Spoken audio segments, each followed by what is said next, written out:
Namaskar. Today I am going to next subsequent part of autobiography of my autobiography Mor Jibon Mor Kotha. And in this autobiography part, actually I am describing you regarding the interesting marriage ceremony of my elder sister. So please listen to this part.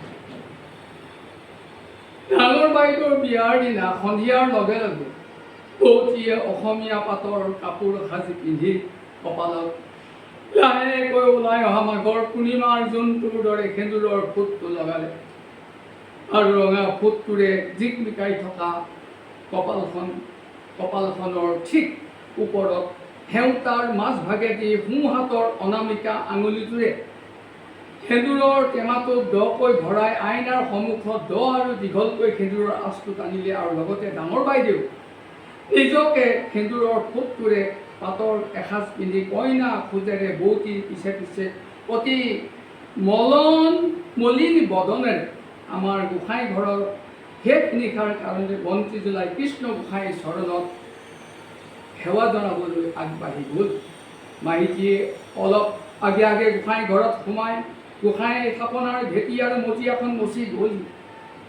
ইতিমধ্যে ছোৱালী বোৱাৰী গাভৰু জীয়াৰী আৰু বুঢ়ী আইসকলে সন্ধিয়াৰ পিছতে ঘৰৰ মণিকূটৰ লগতে লাগি থকা দীঘল কোঠাটোত বহিলে আমাভাৱে বন্ধুসকলৰ লগত সেই সময়ত কোঠাটোৰ দুৱাৰ মুখখনৰ ওচৰলৈ গ'ল আৰু আমাভাৱৰ শৰীৰটো বাৰান্দাত ৰাখি ডিঙিটো দীঘলকৈ মেলি লাহেকৈ মূৰটো দুৱাৰখনেদি কোঠাটোৰ ভিতৰলৈ সোমোৱাই আৰু চকু দুটাৰে নাৰী সমাজখনক চালে। নাকৰ ভিতৰলৈ হঠাৎ নাৰীসকলে চুলিত ঘঁহা ফুল তেল মুখত ঘঁহা পাউডাৰৰ সিমানীৰ এটি তীব্ৰ গোন্ধ পালে। গোন্ধত গোটেই কোঠাটো মলমলাই আছে। আমাভাৱে সেই সুগন্ধ পাই এনে অৱস্থাতে আৰামত চকু দুটা মুদি দিলে আৰু অতি দীঘলকৈ উশাহ লৈ সেই গোন্ধবোৰ শৰীৰৰ ভিতৰলৈ সোমাই মনতে ভাবিলোঁ, বাহ কি ইমান অতিকৈ ভাল লগা আৰাম লগা মিঠা মিঠা গোন্ধ। ইতিমধ্যে আমাভাৱৰ মামী বৰমাহঁতে বাইদেউক বিয়ানাম গাবলৈ লোৱা নামতীসকলৰ মাজলৈ গৈ আহে।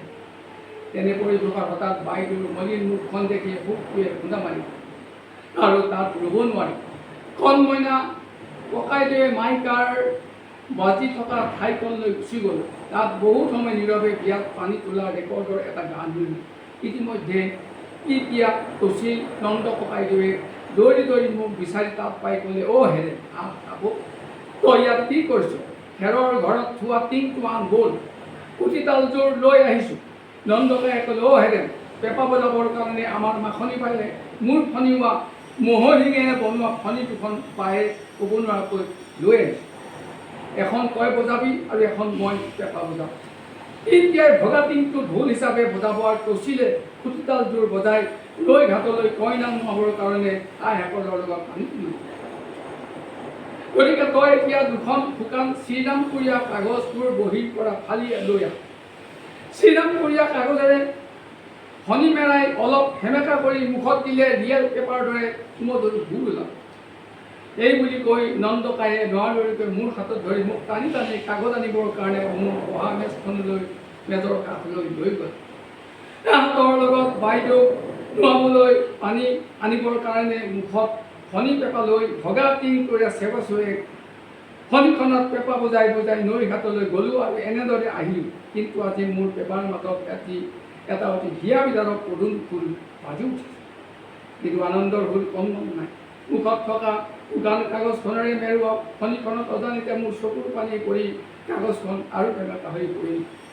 হঠাতে মোৰ মুখত থকা ফণিখনৰ পৰা এটা অতি ফিলচফিকেলি ডিপ কৰুণ ভূতৰ সৃষ্টি।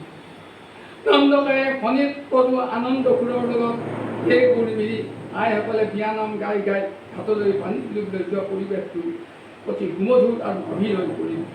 বাল্যকালত আমাৰ গাঁৱৰ বিয়াবোৰত বিখ্যাত পেঁপাবদক আমাৰ নন্দকাই পাইলা দাইটি ডাঙৰ পুতেক আছিল। গলিৰ পৰা নন্দকাই এই আছিল বিখ্যাত পেঁপাবদক হোৱাটো।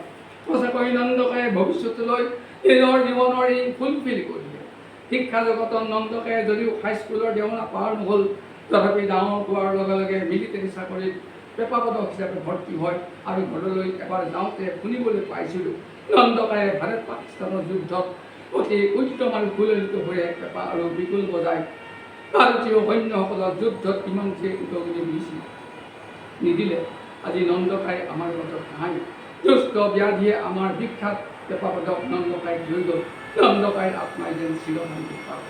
Hey, what people today, I am going to stop this part of my autobiography, Murthy Bhumika, and next my program, I will do this. If anything wrong, excuse me for that. Thank you very much.